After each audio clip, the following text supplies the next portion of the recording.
Brillanti Dance. Kull nhar ta' ġimgħa fit-8:30 dejjem fuq One.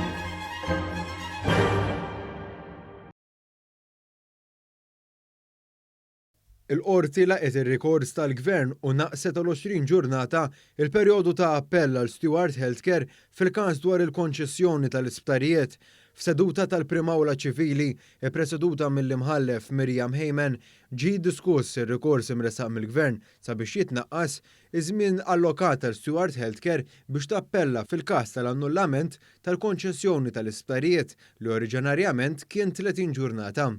Ir-rikors tressaq mill-Prim Ministru, l-Avukat Ġenerali u l-Awtorità Indis u dik responsabbli mill-artijiet.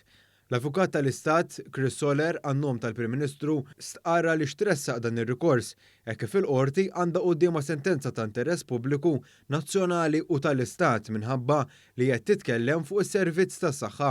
U għazit jgħid li sakemm ikun hemm sentenza definittiva, legalment il-partijiet qegħdin flimbu minħabba li jista' jinfetaħ appell. Għaldaqstant l-Avukat tal-Istat sqar li l-akkroċjament qiegħed jintalab minħabba l-portata tal-każ. Min-naħa tagħhom Stewart Healthcare iddefendew il-pożizzjoni hekk kif skonthom hemm pressjoni politika fuq il-każ.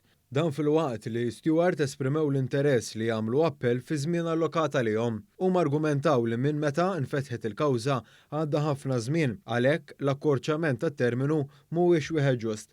Saħansitra żidu jgħidu li dan l-akkorċjament jekk jingħata se jkun qed imur kontra d-dritt ta' Stewart Healthcare. L-Avukat tal-Istat iżda wieġeb bil-istqar kif l-akkorċjament jirrifletti biss l-interess nazzjonali biex tinkiseb iċ-ċertezza legali u stqar ukoll li dan il-każ huwa wieħed eċċezzjonali għax fis-storja ta' pajjiżna m'hemmx każ simili li kellu din l-importanza nazzjonali qabel.